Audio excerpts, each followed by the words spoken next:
Muchísimas gracias. Quiero un poco, para dar continuidad al programa, repetir lo que ha dicho el presidente Manigot.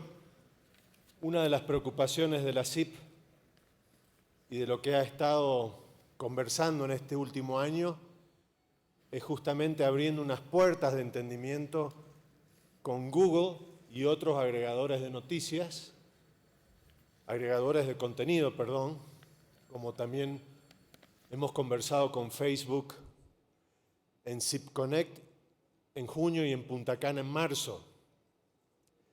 Hubo una reunión con 3 ejecutivos que estuvieron presentes o están presentes durante esta asamblea de Google para tocar temas importantes para la CIP.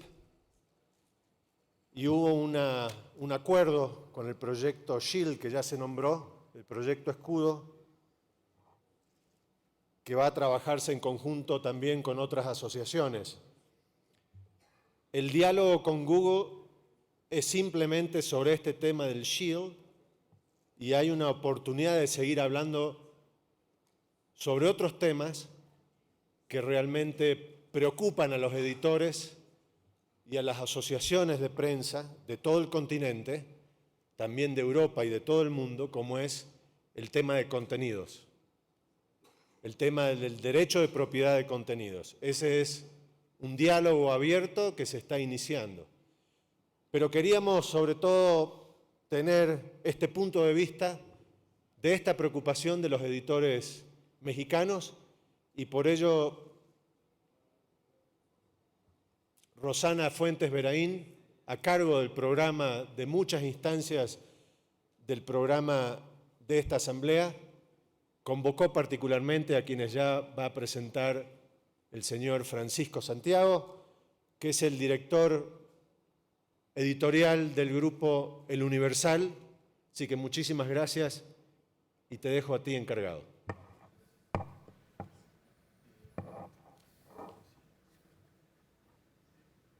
Buenos días a todos.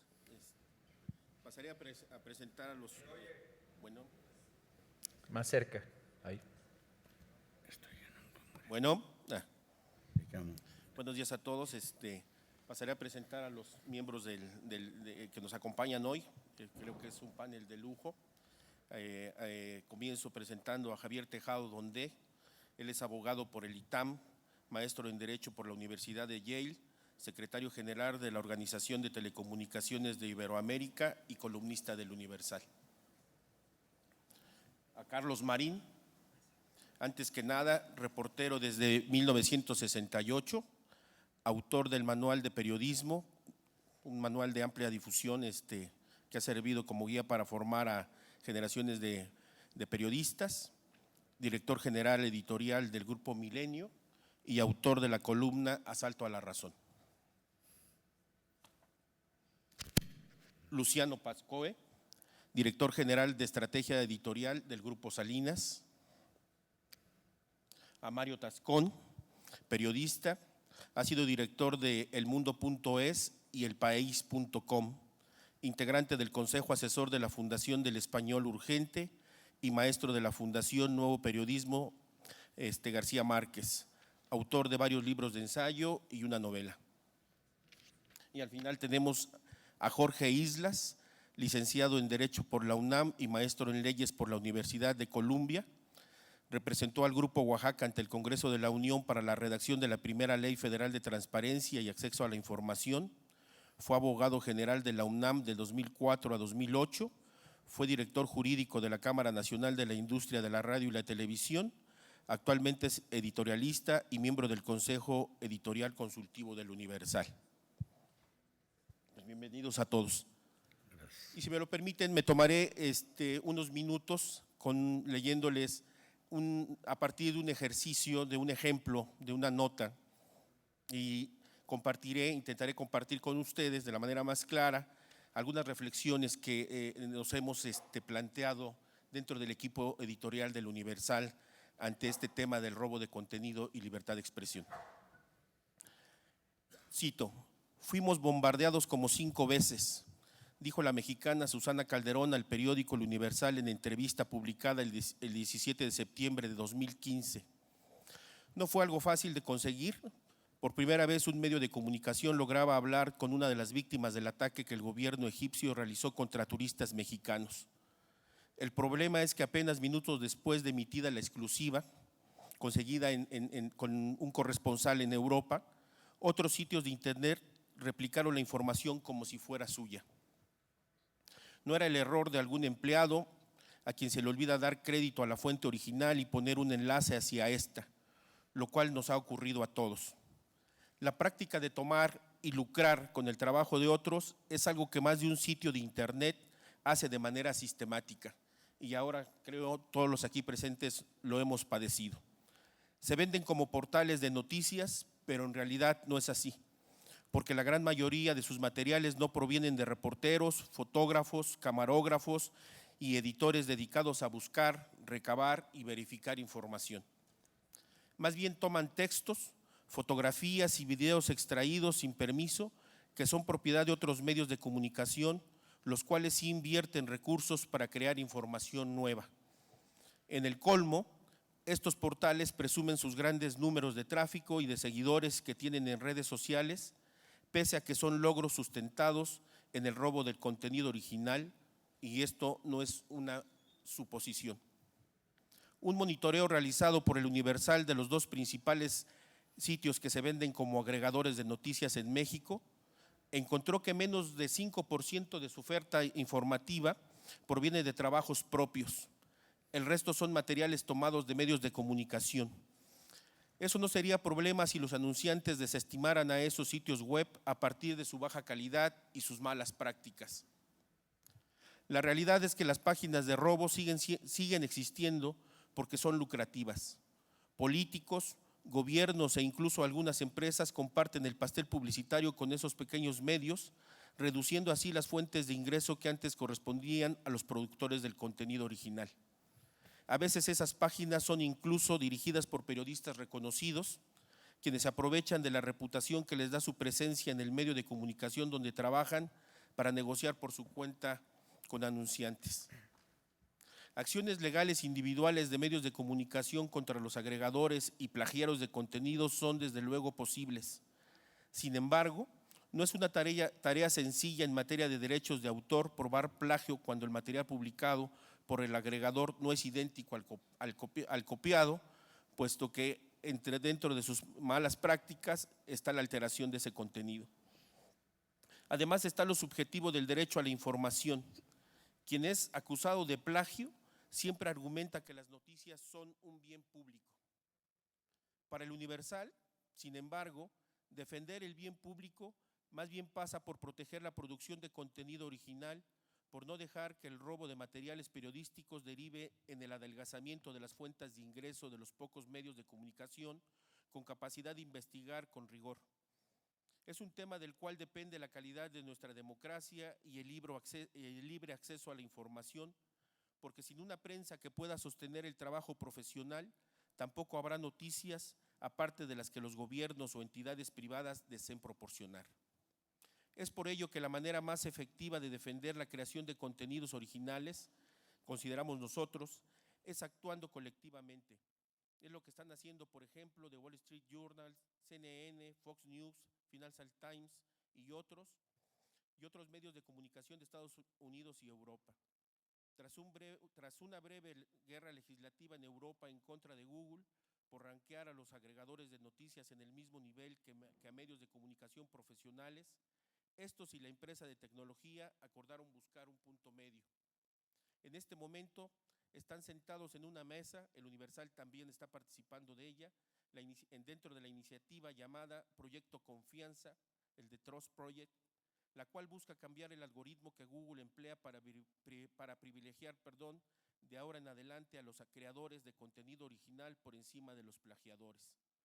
En México estamos a tiempo de actuar antes de que nos ocurra lo que en Estados Unidos. Agregadores obtuvieron ganancias durante tanto tiempo a costa de productores de contenido original que llegaron a un punto de fortaleza financiera, la cual les permitió competir después en el rubro de la producción de contenidos e incluso desplazando a unos de estos. Lucraron gracias a robarle a otros para después disputarle los clientes a sus víctimas en mejores circunstancias. Es como si alguien que invade una propiedad para vivir gratis en ella, de pronto empezara el negocio de rentar vivienda a otros, convirtiéndose así en el rival de quien al principio solo era su víctima. Defendamos la calidad de nuestra democracia y el libre acceso a la información vía la defensa del periodismo profesional. No puede haber una cosa sin la otra. Esto sería, estamos compartiendo la reflexión dentro del área editorial del Universal y después ahora cedo la palabra. Javier.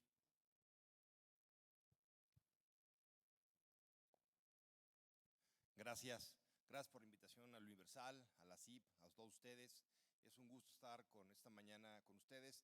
Me da gusto que no tengamos que hacer los ponentes el baile de iniciación de un video que está circulando con el señor Ricardo Trotti de ayer en la noche.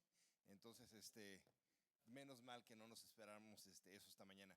A ver, este tema es amplísimo, es muy interesante, la libertad de expresión y el robo de contenidos.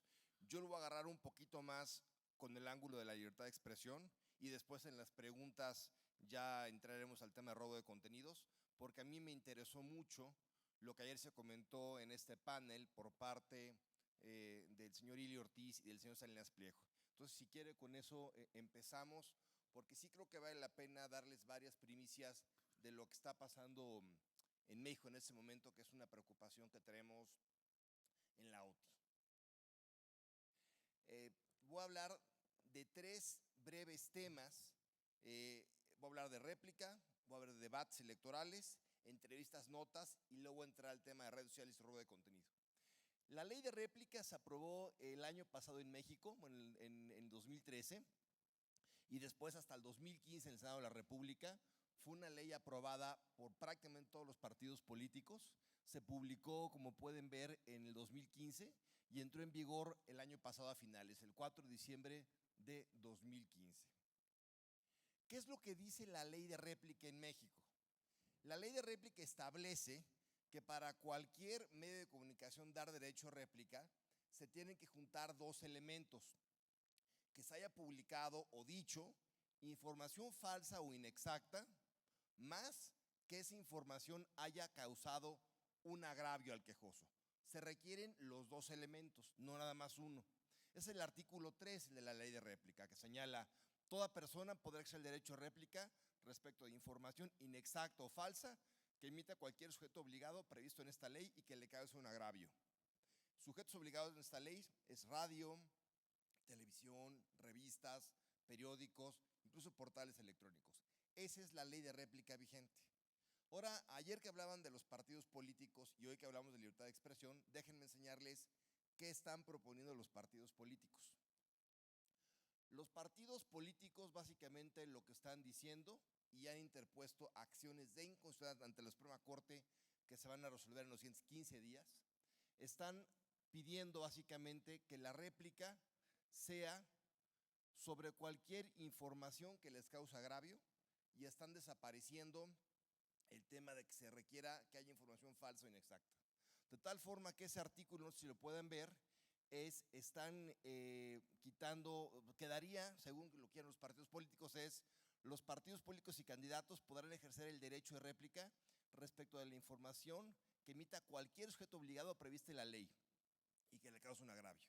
De tal forma que los partidos políticos están pidiendo, por lo menos algunos de ellos, están pidiendo que con que haya una mera información que cause agravio, quieren tener derecho a ocupar las plazas de los periódicos, las páginas de las revistas o los espacios en la radio y televisión. Creo que es un tema no menor para el tema de la libertad de expresión. Entonces la pregunta es, ¿cómo va a quedar la réplica?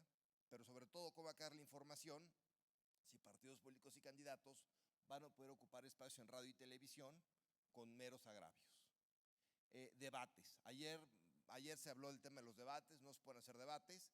Se está haciendo un intento por cambiar el tema de los debates. El Congreso aprobó una ley en 2014, el INE la acaba de volver a aprobar hace 2 semanas, el 13 de septiembre, o hace un mes, el 13 de septiembre, donde básicamente el INE está abriendo la posibilidad de hacer debates, como ven aquí, es a elección del medio de comunicación, ya sea radio, televisión o un impreso, y que por lo menos asistan 2 candidatos. De tal forma que regresan o están tratando de regresar a los medios de comunicación en México la posibilidad de hacer debates.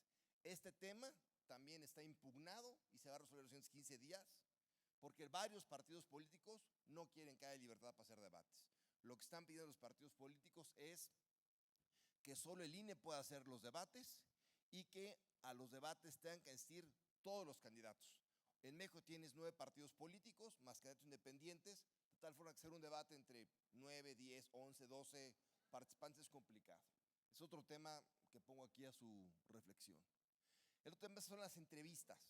Las entrevistas están siendo escrutinizadas de una manera muy fuerte por parte del Tribunal Electoral, de tal forma que con que un partido político mande cualquier escrito diciendo que la entrevista fue pagada, aunque no hay ninguna evidencia de ello, el medio es sujeto a una revisión, a una indagatoria, tiene que mostrar todos los contratos. Dejen dar los números. En las elecciones del 2015 fueron 57 medios, de nada más de radio y televisión, que fueron investigados, y este 2016 30, porque algún partido dijo que las entrevistas eran pagadas. La realidad es que de esos 80 y tantos medios, solo 3 fueron sancionados, y muchas veces sancionados, como por ejemplo un caso en Televisión Azteca, porque en el cafecito hicieron una serie de preguntas, que las preguntas a juicio del Tribunal Electoral fueron, entre comillas, fáciles, y eso se consiguió que era una adquisición de vida pagada. Así. Entonces, de tal forma que entrevistas, debates, pues están severamente sobreregulados. ¿Qué pasa con la prensa escrita? En la prensa escrita también hay una nueva corriente que cuando un partido se queja de que hay un desplegado o una gacetilla sin mayor, digamos, elemento para acusar, también ya se están dando investigaciones contra medios impresos. Es algo que acaba de darle acceso al Tribunal Electoral, de tal forma que el año pasado y ha habido 15 quejas contra periódicos por la información que llevan. Así es que, digamos, el grado de escrutinio que tiene la radio, la televisión y la prensa escrita en México por temas electorales, pues es absurdo y nos deja pensar cómo vamos a enfrentar la elección en México del 2018 si no hay claridad si podemos hacer debates, si no hay claridad si podemos hacer entrevistas, si no hay claridad si podemos hacer prácticamente ninguna cosa. Son decisiones, incluido la réplica, que se van a decir en los 15 días y por eso es la oportunidad de traerlo aquí con ustedes. Ahora, ¿qué está pasando en medios electrónicos? En medios electrónicos lo que estamos viendo es, me dice, falta con un minuto, ¿no? En medios electrónicos lo que estamos viendo es que los partidos y muchos, digamos, gobiernos están haciendo inversiones muy fuertes que no están reportando. Y es donde empieza el robo de contenidos. Por ejemplo, spots que están regulados o entrevistas en imperios electrónicos, en la regulación se están volteando hacia portales como Facebook, Twitter, YouTube, y están haciendo estas contrataciones en Estados Unidos fuera del ambiente regulatorio en México. El INE le pidió para estas elecciones de 2016, le pidió a todos los partidos que dieran cuentas que habían gastado en redes sociales. La respuesta de los partidos políticos fue prácticamente cero. En paralelo, el INE hizo una consulta con los grandes agregadores en Estados Unidos y ahí sí empezó a salir algo de información. Reportaron cuando menos 21 millones de pesos contratados en Estados Unidos. El INE logró obtener esta información que varios partidos gastaron 21 millones de pesos y la multa para los partidos fue de 32 millones de pesos. De tal forma que los partidos fueron multados con más dinero del que dijeron haber gastado los agregadores en Estados Unidos. Y aquí es donde ya empieza todo el tema de esas diferencias entre los contenidos que puede llevar la radio y la televisión y que llevan redes sociales. También, por ejemplo, tenemos ahora en México, ha llegado un nuevo producto que se llama Roku. Es una especie de Apple TV que se conecta al internet y en teoría baja una serie de programación tipo Apple TV.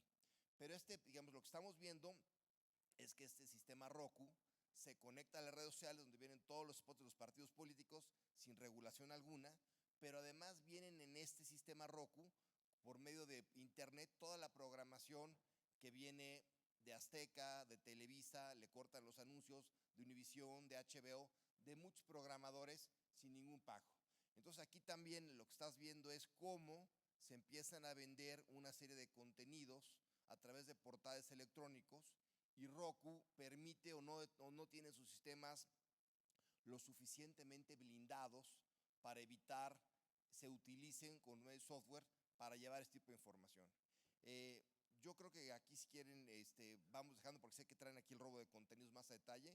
El tema actoral que yo quisiera dejar así como para abrir boca es una sobreregulación a medios tradicionales que pone en serio riesgo la libertad de expresión de los medios tradicionales en México, la incertidumbre total de cómo llegamos a las elecciones del 2018, decisiones muy importantes se van a tomar en los siguientes 15 días, y sobre todo del tema de contenidos, del robo de contenidos, diciendo que los medios tradicionales estamos con un esquema de total sobreregulación y por otro lado, ahorita lo vamos a empezar a ver, el tema de cómo se permite, se tolera, incluso se contabiliza aquellos contenidos que llevan ya sea contenidos de partidos políticos sin ningún tipo de regulación, pero también que toman el contenido de medios, digamos, registrados, medios tradicionales, violando todo tipo de normas y se vienen, digamos, sin hacer mayor sanción al respecto. Pero eso entramos más tarde. Gracias.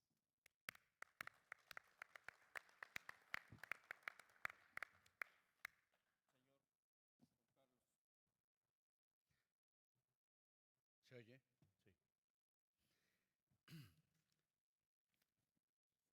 Primero que nada, muchas gracias a la CIP, al señor Ili Ortiz, a la Universal, por invitarme a participar aquí.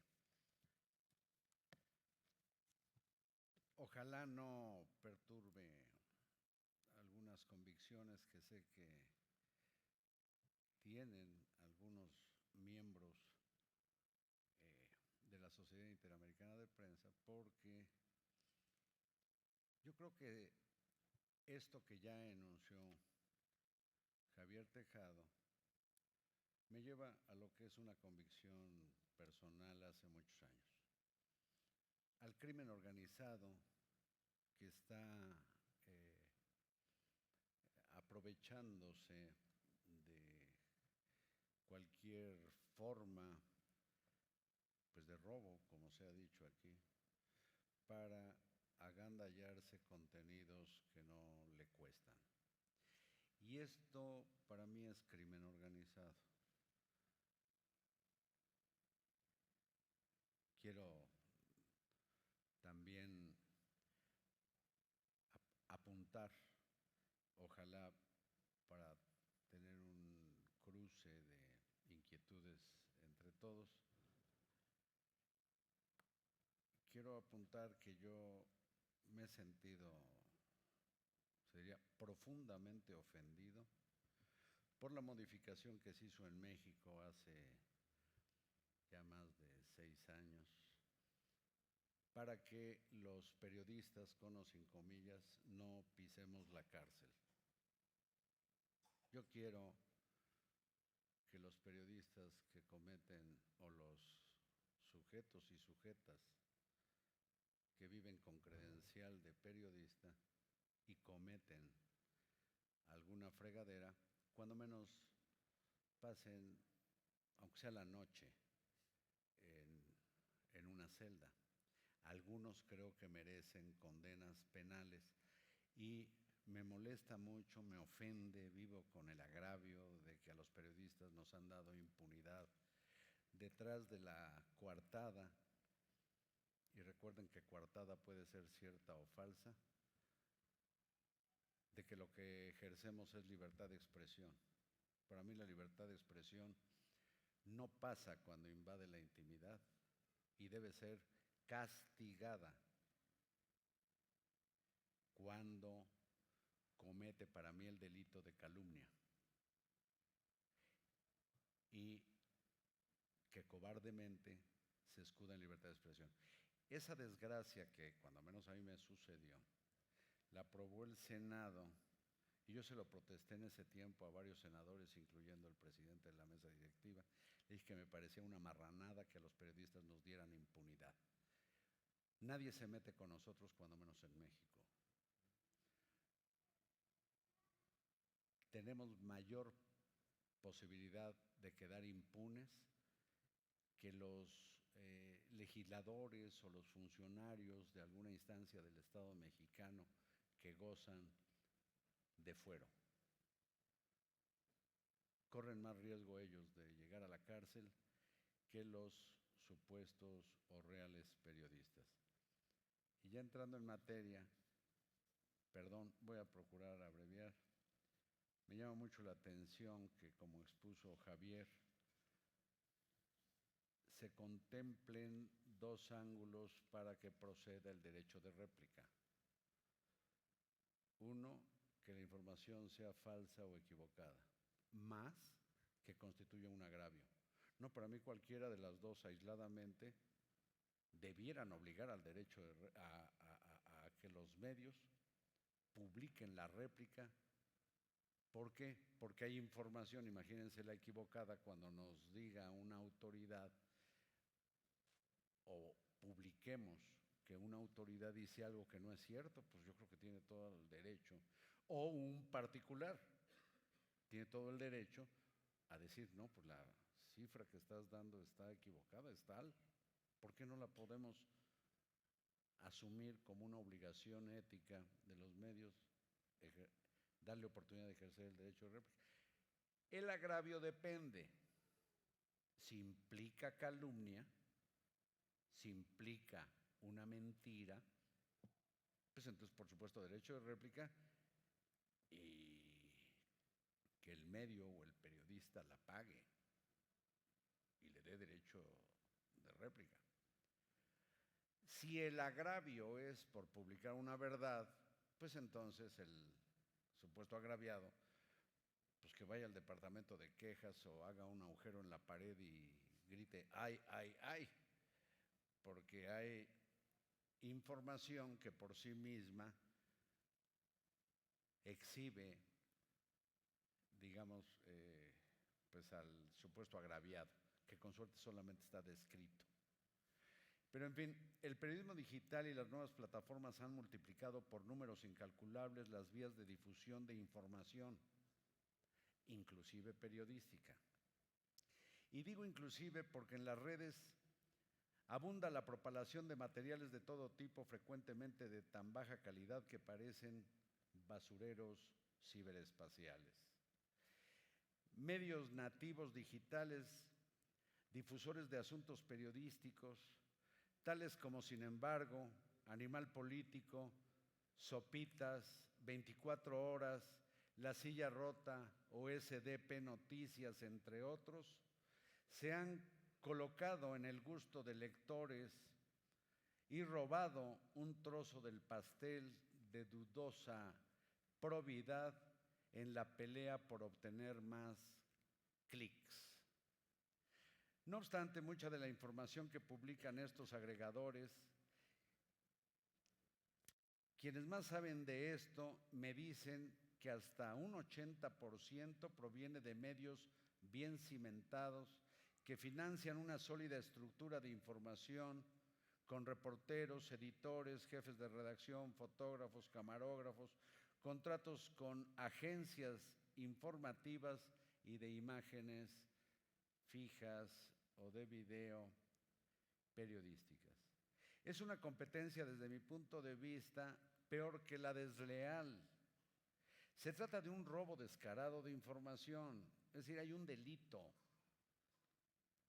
Y muchos de ellos ni siquiera citan de dónde tomaron la nota, omiten todo crédito, no ponen la URL del portal original.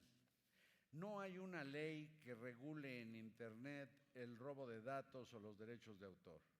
Los buscadores como Google, inclusive empresas que miden el tráfico como Comscore, hasta los premian y colocan entre los primeros portales de, comillas, noticias. Déjenme hacer un paréntesis.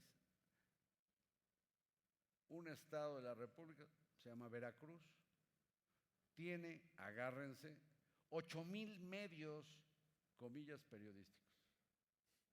Perdón, 1,000, donde trabajan 8,000, comillas, periodistas.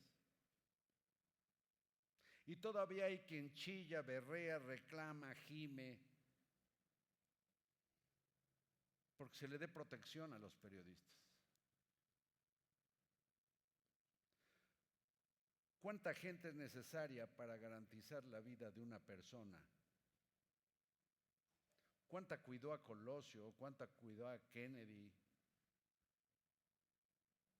Y ni por eso la libraron. ¿Qué hacemos los periodistas como para gozar de un ángel de la guarda? Por supuesto que hay casos en que el periodista o cualquier persona requiere protección del Estado, pero en abstracto, esos lloriqueos, esa demanda insensata de que el Estado ande como nana detrás de cada supuesto periodista, a mí me causa repugnancia. ¿Entendieron estos vivales de los agregadores de nota que el nuevo lenguaje en lo que llamo vecindario cibernético, al presentar información menos rígida y apoyados además en las redes sociales, propician, sin embargo, no puedo no reconocerlo, una mayor pluralidad en el manejo o en la difusión de informaciones noticiosas, frecuentemente descontextualizadas e vilmente tergiversadas. No es aventurado decir que en México cada día se abre un sitio o portal de noticias, lo digo entre noticias, de Internet. Son miles los proyectos de este tipo que tratan de desarrollarse, pero con una inversión ínfima, poco personal y sin la preocupación de producir información de calidad. Buscan solo llenar espacios predefinidos y con pocas exigencias legales y periodísticas, aprovechando las coyunturas políticas o el pago de algunas dependencias, casi siempre de gobierno, justificadas con banners o publicidad. Los llamados portales agregadores carecen de una personalidad propia y credibilidad, con valores éticos detectables en su falta de transparencia, con información que no ha sido trabajada con lo que en este oficio tan subjetivo como el que o del que nos ocupamos, pues procuramos hacerlo con rigor, cuando menos para verificar fuentes, para tener claro de dónde sale el dato, y estos delincuentes no lo hacen. Es la guerra por el clic, un clic que no les pertenece porque la nota original no la obtuvieron, no es suya, y la nota, no sobra decirlo, es de quien la trabaja. Muchas gracias.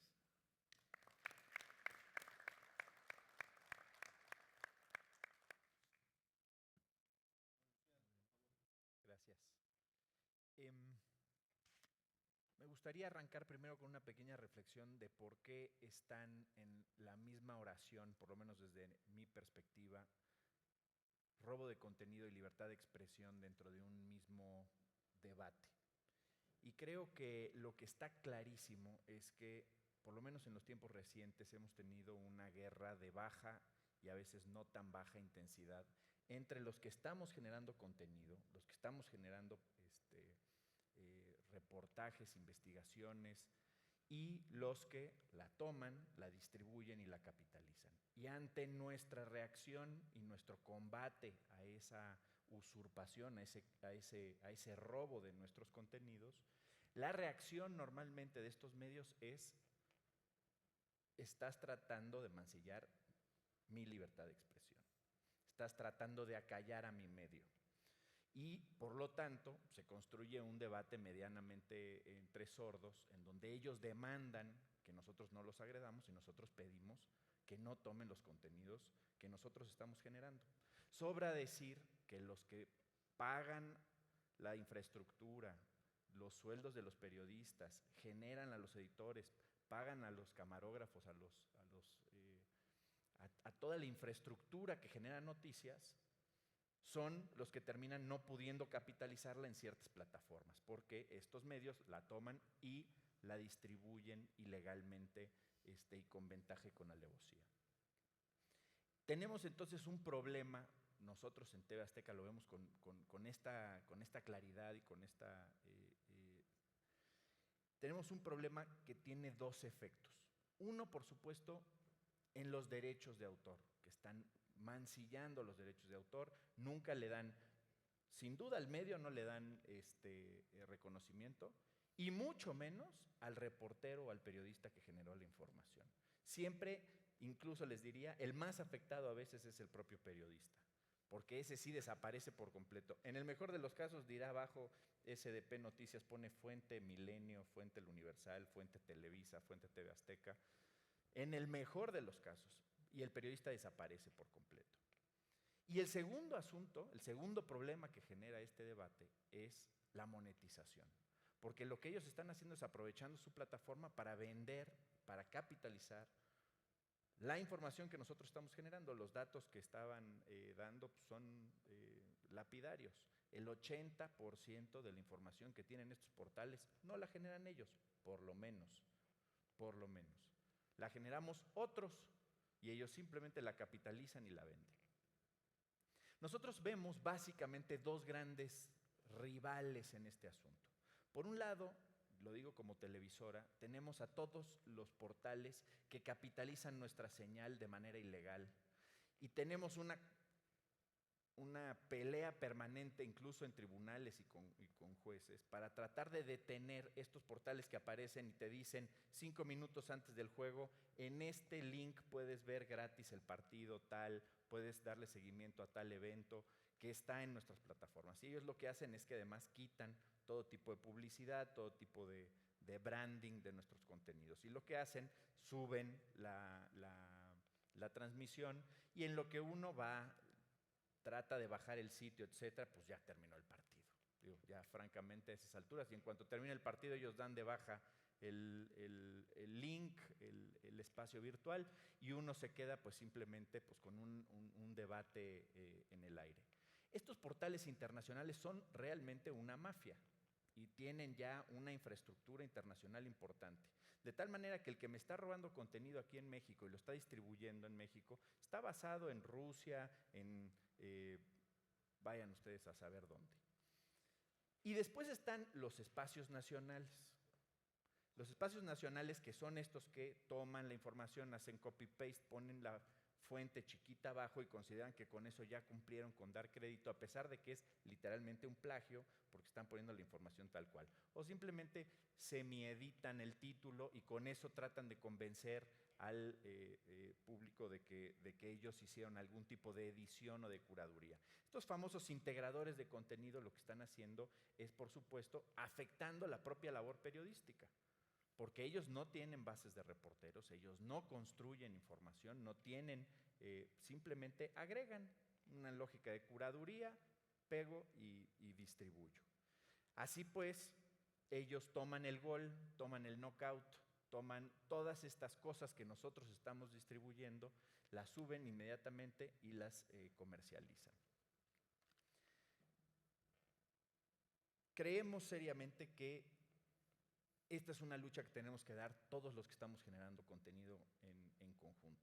Y no debemos darle ni respiro ni tregua a los que se están robando nuestros contenidos. Y tenemos que insistirle no solo a Google, sino a todas las plataformas con las que estemos dialogando para que esta práctica termine.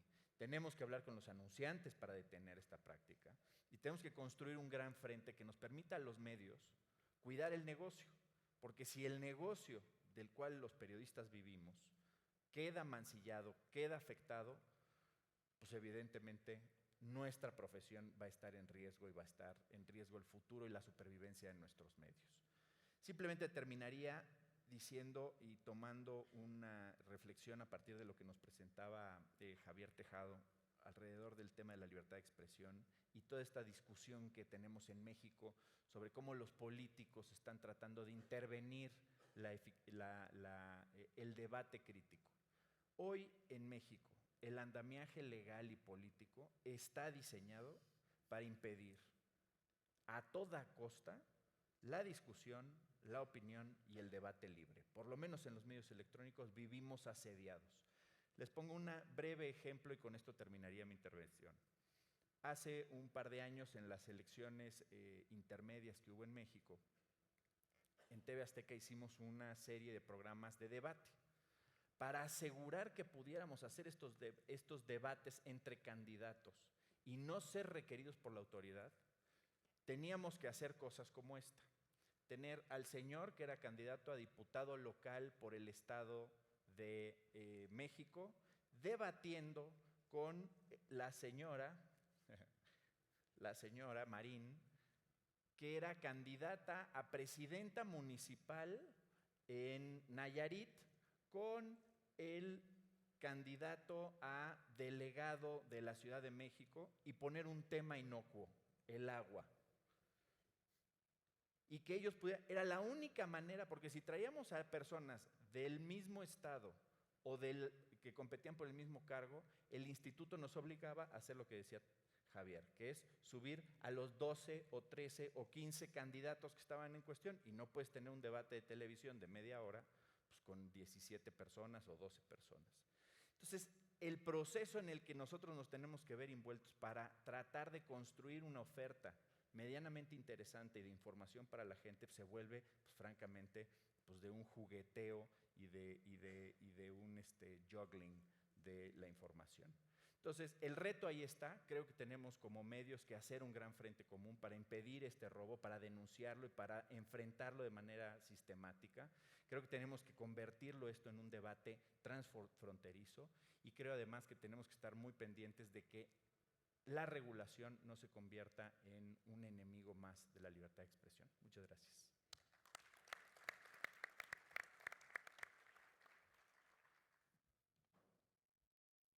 Ahora toca el turno a Mario Tascón. Creo que ayudará mucho su experiencia global y particularmente la experiencia en Europa sobre todo este tema del robo de contenido. Yo creo que se ha avanzado mucho. He escuchado las participaciones de los presentes y creo que el dato central es comenzar a llamar las cosas por su nombre. Esto de robo, hurto, creo que va poniendo realmente el tema en el centro. Muy bien, pues muchísimas gracias al Universal por invitarme, muchísimas gracias también a la SIP y por supuesto a todos ustedes. Y si la tecnología nos lo permite, que seguro que sí, que va a funcionar estupendamente, vamos a ponerlo. Ahí.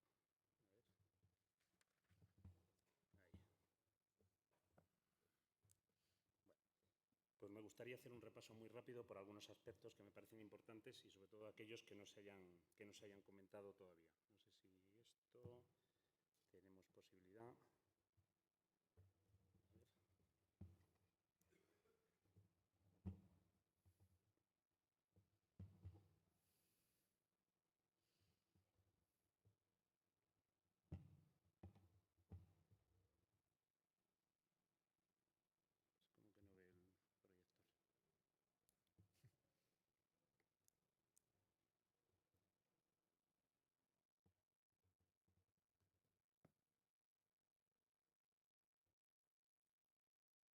Lo habíamos probado, ¿eh?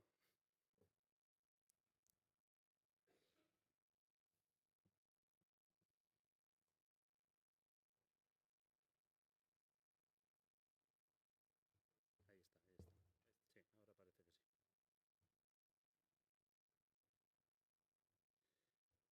Sí, yo creo que sí que está, ¿no? Da la sensación de que sí, ¿no? Sí. Bueno, perdón, lo que les decía que muchísimas gracias por la invitación y hablando y yendo muy rápido por algunos aspectos que no se han tocado todavía, me gustaría hablar, por una parte, de unos principios básicos de los que estamos hablando aquí, que es la propiedad intelectual, por supuesto, de la libertad de información. Lo ha citado el ponente anterior. Uno de los principales problemas, como saben ustedes bien, que tenemos, ya no solo es un problema transnacional o transfronterizo, sino que es un problema de legislaciones, ¿no? Trabajamos con legislaciones que en temas de propiedad intelectual son diferentes. O sea, nosotros en Europa trabajamos con el derecho continental, el sistema anglosajón es un tanto diferente y, por tanto, también a la hora de atacar estos temas, esto complica bastante bueno, casos como los que se han comentado, ¿no? La propia propiedad industrial frente al derecho de autor son también dos conceptos diferentes en Europa que están complicando un poco todo esto. O sea, hay elementos que eran de propiedad industrial, que ahora por la llegada de las nuevas tecnologías, por la llegada de nuevos tipos de contenidos, nuevos tipos de aparatos que están tremendamente relacionados con los contenidos, pues ya no son solo derechos de autor de un contenido que hacíamos, sino que también aparecen derechos de propiedad intelectual, ¿no?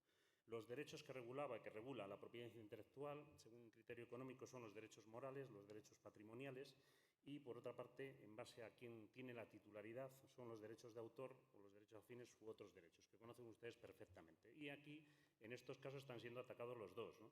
Los derechos morales, que muchas veces los propios periodistas me atrevería a decir que desconocen. O sea, muchos periodistas, como ya de tantos años es costumbre, ¿no?, que sus derechos, quien realmente los gestiona son los editores, ellos no tienen tanta sensación como pueden tener los autores de novelas o los autores de otro tipo de obras, de que los derechos morales son de ellos. Y quienes están siendo atacados no son solo sus compañías, sino que son ellos mismos. Y tampoco encontramos muchas veces la defensa necesaria entre los colectivos de las personas que trabajan con nosotros, porque se sienten un poco algunas veces ajenos, ¿no? Es una cosa que le pasa a la televisora, que le pasa al periódico, pero que no va tanto con ellos, ¿no?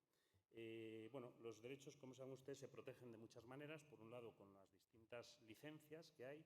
Por otro lado, por supuesto que se puede actuar con acciones civiles, con medidas cautelares, como se puede actuar en otros casos. Lo que pasa es que, como también, insisto, saben, es complejo por este tema transnacional, por este tema internacional, por estas diferencias y porque muchas veces las compañías pues, no tenían la costumbre de actuar en esto. Y además de esto, cuando actúan, muchas veces por culpa de la mala reputación que en los últimos años han tenido muchos diarios, muchas televisoras, y por la crítica que las sociedades les hace como cómplices del poder, como cómplices de quienes han generado un poco la crisis, pues tampoco ayuda, porque la sociedad muchas veces, los movimientos que se hacen para promover leyes nuevas no son escuchados y no son apoyados por unas partes importantes de la sociedad, ¿no? Los tipos de licencia los conocen ustedes bien también, seguramente, pero nosotros nos hemos encontrado, y les citaré un caso al final, de que los periodistas, la gente que sale de las facultades, los profesionales que se dedican a esto, no las conocen bien. No saben muy bien cuando se encuentran una cosa en Twitter, cuando se encuentran una cosa en otro periódico, no saben muy bien qué hacer, si tienen que citarlo, si tienen derechos, si se puede utilizar, si no, si se puede utilizar citando. Bueno, no es tampoco tan complejo, pero sí que es verdad que falta un poco, yo creo, de educación a este respecto. Además, como les he dicho, se añade a que muchas veces ya no son obras solo de autor tradicionales, sino que son obras de software y, por tanto, entran en otro mundo jurídico nuevo para los periodistas, que son las licencias de software. Hay veces que lo que hacemos no es un reportaje, sino lo que hacemos es un desarrollo, o lo que hacemos es una aplicación o es un aplicativo para que nuestros usuarios hagan algo o lean de una manera determinada, y entramos en un nuevo entorno jurídico, por si todo lo anterior fuera poco complicado, ¿no? Bueno, en los usos periodísticos, insistirles simplemente en la importancia que tiene que las gentes que trabajan en estas organizaciones sepan que tienen una doble condición, o sea, que ellos son, por un lado, autores, por supuesto asalariados, pero que son titulares de unos derechos de propiedad intelectual de carácter moral que son suyos y que ellos son los principales afectados por estos temas que estamos tratando, y, por supuesto, que trabajan también con materiales de terceros. O sea, no podemos pedir a otros lo que algunas veces en algunas organizaciones periodísticas no se sabe hacer. Yo creo que también esa reflexión nos convendría tenerla. O sea, en algunos sitios se roban contenidos y luego nos quejamos de los agravios. No digo en todos, pero sí que creo que esa advertencia también hay que hacerla. Hay unos límites, por supuesto, a esa reclamación sobre el tema de la propiedad intelectual, que están más o menos reflejados, aunque se están actualizando las legislaciones en todo el mundo, que son el tema del derecho a cita, los trabajos, por supuesto, sobre temas de actualidad o la parodia, que están prácticamente regulados en todo el mundo, pero sí que es cierto que muchos de estos asuntos tienen que estarse actualizando continuamente, porque no es lo mismo la cita de hace unos años que la cita de los sistemas de clipping que aparecieron, que los clipping electrónicos, que, bueno, otros elementos. Entonces, también en este sentido, pues se está intentando avanzar en muchos sitios, se está intentando avanzar con leyes, se está intentando avanzar con buenas prácticas. Estos son ejemplos de algunas guías que nosotros utilizamos para entrenar a redacciones periodísticas en el uso de citas, en redes sociales, en Twitter, en otros sitios. Las citas en YouTube, por ejemplo, que también YouTube tiene, por supuesto, dos tipos de licencia que muchas veces la gente tampoco conoce. Entonces, como está en YouTube, toman el vídeo, lo publican en su sitio, lo explotan comercialmente de una manera que no es correcta, que no se puede hacer así. Está muy claro cómo tiene que hacerse. También pasa lo mismo con las redes sociales, ¿no? Citas de fuente Twitter. ¿Cuántas veces han visto ustedes eso? ¿Cómo que fuente Twitter? Twitter es una plataforma. O sea, habrá alguien que sea el autor de esa fotografía, el autor de ese texto, sea un periódico, sea un particular. No es fuente Twitter. Twitter no es ninguna fuente. Twitter es un distribuidor. Por otro lado, también la cita de información ciudadana, muchas veces, algunas veces yo creo que hasta por vergüenza de no haber sido nosotros los que informamos de cosas que están pasando, se elude citar a ciudadanos que han hecho que han estado en primera línea de una noticia, y se les elude pues con esto de fuente Twitter, como si nos diera vergüenza que quien informara de algunas de estas cosas algunas veces son pues miembros de nuestra comunidad y posiblemente lectores, ¿no? Con los trabajos de los temas de actualidad no abundo mucho, sí sobre algunos temas nuevos, como por ejemplo el periodismo de datos. También en el periodismo de datos se nos olvida que algunas de las bases de datos que podemos estar utilizando tienen también o pueden tener derechos de copyright. O sea, estamos trabajando con los datos como si todos los datos, ojalá, por otro lado, fueran abiertos, pero no lo son. Y entonces muchas veces se nos olvida hacer esto. Y lógicamente también, y sigue siendo un problema, la transformación y la obra derivada que se puede hacer, que tiene mucho que ver con las licencias anteriores. Bueno, en esta carrera hacia transformarnos digitalmente, los medios hemos hecho o nos estamos dando cuenta de que la distribución y el contenido están íntimamente ligadas. Se ha dicho ya, pero claro, a medida que hacemos contenidos más fácilmente distribuibles, son más fácilmente copiables. Entonces, nosotros mismos tenemos que ver en qué punto estamos haciendo que las cosas sean más sencillas de copiar, porque en algunos casos, como pueden ser, por ejemplo, la distribución y sindicación de contenidos, que seguramente todos sus medios tienen con RSS, ustedes están ya facilitando de alguna forma la copia o la distribución. No voy a decir copia, porque lo que facilitan ustedes es la distribución, pero desde luego al facilitar la distribución se facilita la copia. Voy acabando ya, porque me gustaría simplemente algunas recomendaciones prácticas que me voy a saltar. Si alguien tiene interés, le dejaré a la SIP la ponencia entera para no abusar del tiempo que me han dado. Pero sí que abundar un poco en que en Europa, que es el caso que yo conozco un poco más, sí que se está avanzando en algunos casos de manera también muy contestada, insisto, por partes de la ciudadanía, por partes de los políticos, pero se está avanzando en algunos casos. O sea, por un lado, en España se ha hecho una tasa, Google, que conocerán ustedes, y un canon de la Asociación de Editores que, los editores de prensa se pusieron todos de acuerdo para pedirla, pero la verdad que no salió demasiado bien el asunto porque se modificó la ley y en ese momento Google decidió que ellos dejaban de publicar. Muerto el perro, se acabó la rabia, pero los editores se quedaron sin dinero, los españoles nos quedamos sin Google News, y esto fue un problema reputacional bastante notable para los editores de diarios también. Pero se avanza con temas como estos, a pesar incluso de que hay brechas entre los editores. Se ha anunciado que renuncia al cobro si esta ley se implantara.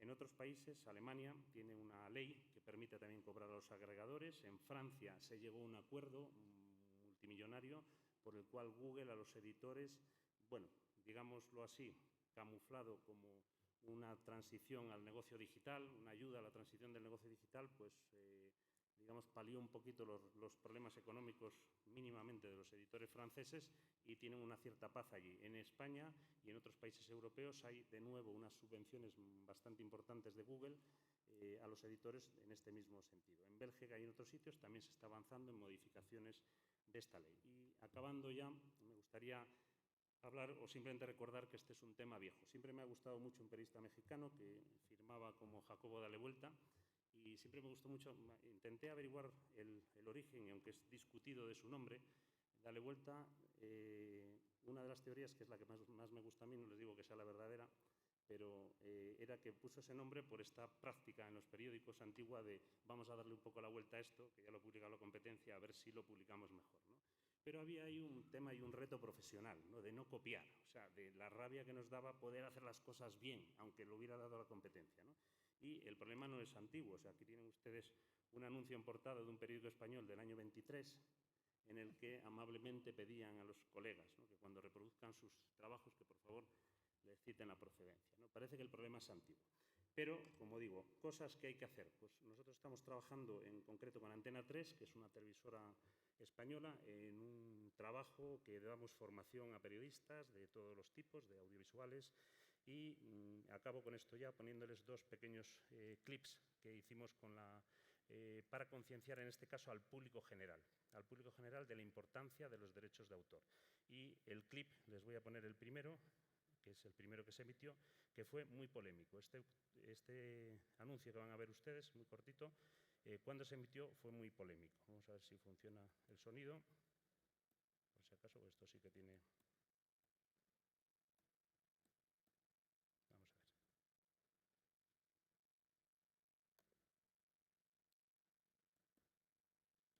No, es como que no tengo sonido.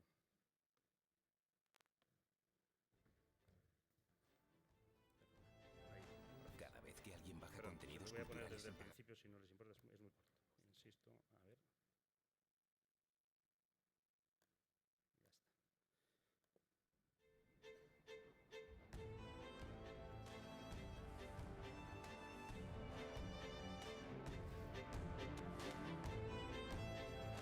Cada vez que alguien baja contenidos culturales sin pagar o sin permiso de sus creadores, colabora en la desaparición de muchos puestos de trabajo. Gente con nombre y apellidos y con vidas como la tuya. No es solo la industria, son personas concretas que pierden su empleo directa o indirectamente. Todos somos responsables de esas pérdidas. Nada es gratis. Siempre hay alguien que lo paga. Crea cultura. Bueno, estoy seguro que en este foro les ha encantado el anuncio. Pero este anuncio tuvo mucha polémica en la sociedad española y hubo mucha gente que protestó a Antena 3. Le dijo que no era la manera correcta de plantearlo. Y mucha gente importante, por lo que les comentaba antes. Entonces, bueno, estuvimos pensando qué hacíamos, cuál era el problema, por qué si era tan claro el mensaje. Ustedes seguro que están de acuerdo, ¿no? ¿Qué era lo que pasaba? Bueno, pues era un tema simplemente de que no lo habíamos planteado en positivo, ¿no? Entonces, bueno, afortunadamente saben ustedes que las producciones de televisión son muy costosas, no era fácil arreglar este entuerto, entonces se nos ocurrió que lo mejor que podíamos hacer era darle la vuelta al anuncio y pasar de ese anuncio, lo pasamos al revés y le cambiamos la locución y van a ver ustedes el final, que gustó a todo el mundo y tuvo mucho éxito.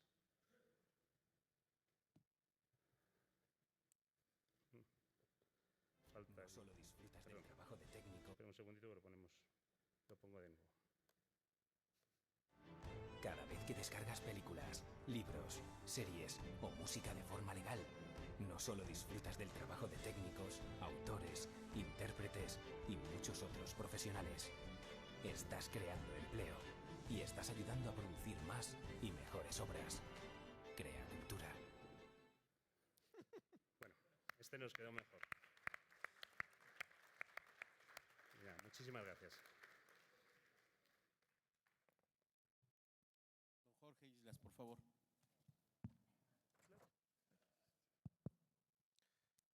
Muchas gracias a la CIP por la invitación y al Periódico Universal y por tener la oportunidad de compartir esta mesa con mis colegas.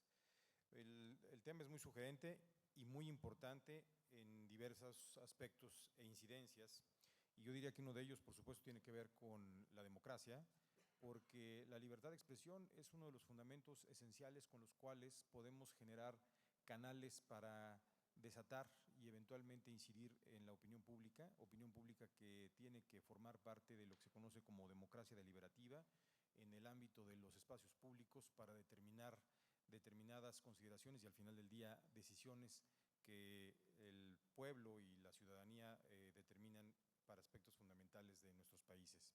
Y en ese sentido es muy importante hablar y especificar los alcances de esta libertad de expresión tal como está concebido en una perspectiva legal con el tema de robo de contenidos. Lamentablemente hay un falso debate, y este falso debate se da sobre la idea de que la libertad de expresión, digamos, habrá una generalidad en donde se establece que es el derecho que tenemos todos para buscar, recibir y difundir toda clase de información. Esto se deriva desde la Declaración Universal de los Derechos Humanos del artículo 19, pasando por otros instrumentos, el cual en la mayoría de nuestros países es mandatorio y obligatorio, como la Convención Americana, en el artículo 13 sobre libertad de expresión y libertad de información. Y sobre esta idea se ha creído entonces que difundir la información es parte de este derecho a buscar, recibir y difundir toda clase de información. No obstante, tramposamente no dicen y no pormenorizan la posibilidad de que esta libertad de expresión en las distintas legislaciones y también en el ámbito internacional refiere que hay responsabilidades ulteriores. No debe haber previa censura, pero sí eventualmente responsabilidades ulteriores, las que deben de estar expresamente fijadas por la ley y ser necesarias para asegurar el respeto a los derechos y a la reputación de los demás. En la mayoría de nuestros países, que somos parte del derecho civil o codificado, estas áreas legales en donde hay incidencia son responsabilidades civiles, responsabilidades penales, responsabilidades administrativas y también diría responsabilidades de carácter ético, derivado de la afectación que genera a los derechos morales y a los derechos patrimoniales esta mala práctica. Empezaría diciendo, en el caso mexicano, nuestro sistema y nuestra estructura legal establece el artículo 6º como la base con la cual se reconoce la libertad de expresión. Hay también en nuestro sistema legal excepciones a esta libertad de expresión: ataque a la moral, vida privada, derechos de terceros, provoque algún delito o perturbe el orden público. No obstante, a partir del año 2011 se generó una nueva reforma constitucional en donde se prevé un nuevo marco normativo con nuevos principios que fortalecen, por supuesto, la garantía de los derechos humanos. Y en este artículo primero constitucional se prevén algunos criterios y principios como la universalidad de estos derechos, la progresividad y, muy importante, un principio con el cual se han querido adueñar de esta posibilidad de la libertad de expresión sin responsabilidades, que es el principio pro persona. Deberá de favorecer con la mayor amplitud posible este derecho a favor de todas las personas. Pero no obstante, como lo comentaba hace un momento, la libertad de expresión tiene determinados parámetros y dentro de ellos algunos límites, como está establecido en los tratados internacionales como en nuestras propias y respectivas legislaciones. Y en ese sentido, hay claras violaciones, como lo comentaban mis colegas de panel, a derechos autorales. Hay claras violaciones a derechos de orden penal, hay claras violaciones a derechos de orden civil. Más aún, en el caso mexicano, desde el 2014 se estableció una tesis jurisprudencial en la que se establece que, aun cuando en materia de derechos humanos los tratados internacionales de los que México sea parte se encuentran en el mismo nivel que la Constitución, pero si en este caso hubiera una restricción expresa por la Constitución, se deberá estar a lo que indica la propia Carta Magna. Entonces, claramente, aun cuando los tratados internacionales reconocen la amplia interpretación de los derechos humanos y en caso concreto de la libertad de expresión, artículo 19 de la Declaración Universal de los Derechos Humanos y artículo 13 en lo respectivo a la Convención Interamericana de Derechos Humanos, en nuestro caso hay claras excepciones sobre el alcance que podría tener el ejercicio material de este derecho fundamental. Como lo comenté hace un momento, ataque a la moral, vida privada, derechos de tercero, provocación de algún delito, perturbación del orden público. Es el caso que los derechos de tercero están identificados por la propia jurisprudencia y la ley de manera explícita como afectación a los derechos, la violación por robo de contenidos a los derechos de autor. Los derechos de autor que implica una afectación patrimonial al medio quien genera originalmente esta información y al autor, que son derechos morales, quien cubre, quien genera la opinión, quien puede eventualmente generar toda la información producto de su trabajo profesional. De tal manera que en estas lagunas legales y producto también de avances tecnológicos que no han sido regulados apropiadamente, han tomado ventaja indebidamente algunas plataformas para literalmente hurtar contenidos y hacerlos propios. El problema de esto es que también genera consecuencias indeseables independientemente de las consecuencias legales.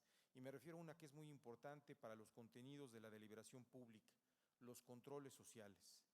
La información que es hurtada, plagiada, robada, que se apropian ilegalmente, es una información que presentan como propia y la comercializan. Atención, la libertad de expresión, como lo dice y lo destaca claramente los distintos instrumentos internacionales y seguramente los diversos instrumentos internos de nuestra legislación es para difundir la información, no para comercializarla. Y este es el caso en donde hay un lucro indebido. Es un robo con impunidad sobre derechos patrimoniales y derechos morales. Es lo que yo llamaría un dumping con prácticas no solamente desleales, sino también ilícitas. Y la parte que también me parece que es deleznable y muy complicada es que no tienen medios de control. Los medios de comunicación que formalmente están establecidos y que generan toda esta información y que se da para el consumo informativo de los lectores, de los radioescuchas o los televidentes, lo hacen también bajo determinados criterios de autocontrol, cuando tenemos códigos deontológicos de autorregulación, o también medios de control con consecuencias que legalmente están reconocidas en los distintos márgenes de los marcos legales regulatorios para medios de comunicación. Este es el caso que no solamente hay distintas personas que usurpan esta información, que la hacen propia y que la comercializan, pero aún no tienen medios de control, no hay códigos deontológicos a donde podamos recurrir para hacer valer algunos de los aspectos que tienen que ver con el derecho de réplica, como se mencionó hace un momento, o con otros derechos que están reconocidos en la legislación civil, en la legislación administrativa o en la legislación penal. Por lo mismo, esto no solamente nos afecta como empresas o nos afecta como periodistas, nos afecta como ciudadanos, porque esto lastima los contenidos y los alcances de una democracia deliberativa que busca, merece y requiere la máxima calidad en la deliberación de la cosa pública. Y esta se da por medios libres, pero que son medios libres porque son responsables y porque son responsables de sus contenidos. No podemos ser responsables de lo que no producimos, pero tampoco podemos ser responsables de lo que se hurtan con impunidad y que genera, creo, pasivos negativos para tener mejores aspectos en donde el ciudadano puede generar sus propios contenidos con sus propias convicciones y el día que tenga que tomar determinaciones en el ámbito de lo público, lo que también conocemos como voluntad general, tenga la mejor esencia que se da sobre contenidos libres, pero también de calidad y que son controlados. Estas plataformas que están usurpando y que están hurtando la información están desvirtuando el sentido y la naturaleza de lo que la democracia debe proteger, que son gobiernos de opinión basados en la calidad de la información.